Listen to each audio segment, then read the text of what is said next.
How many of you have ever pressed the elevator door close button? And how many of you press the door close button even though you realize it's deactivated?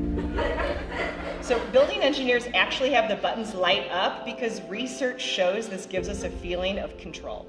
But sometimes all of our actions end up being door close buttons, ones we press even though it's false control. See, my childhood fantasy was about control. I grew up in two very different households. One was loving and safe, the other was chaotic. A 5-year-old watching her father pack boxes from the stairwell, not knowing the meaning of the word divorce. An 8-year-old visiting him at the psych ward. A 10-year-old begging him not to drink. A 14-year-old grabbing the steering wheel after he falls asleep after picking her up from the 8th grade dance. This made me obsessed with problem solving.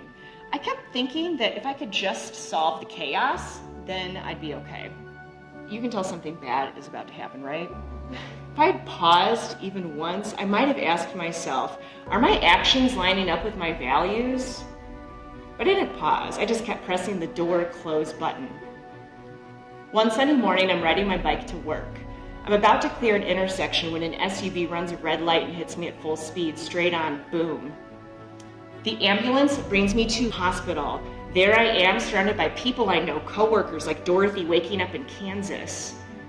The concussion has left me unable to think. I can't solve anything. So, at home on medical leave, it's just me and my fear hanging out. There's my fear of failure, sprawled out on the couch like a terrible roommate. And so I turn to my fear and I say, why won't you just leave me alone? And my fear shows me this vision. I see my body on the road the day I was hit. And I look at this body, this life. And I realize that if I had died that day, I would have been ashamed of how I was living. Completely defined by fear. One fill in the blank after the next, door close. So then I look at my fear sitting beside me, and I don't see a roommate.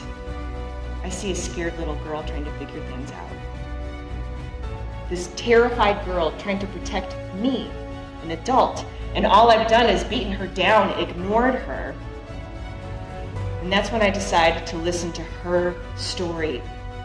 Me, the adult me, had created a life of chaos for that little girl.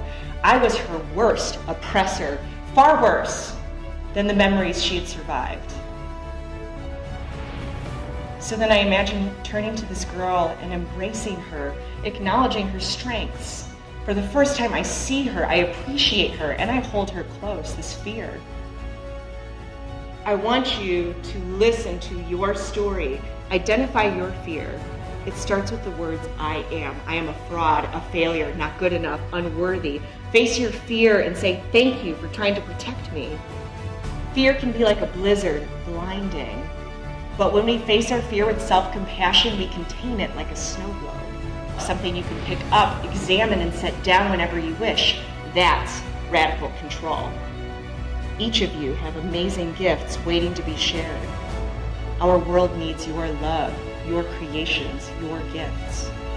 Imagine who you can become if you love your fear.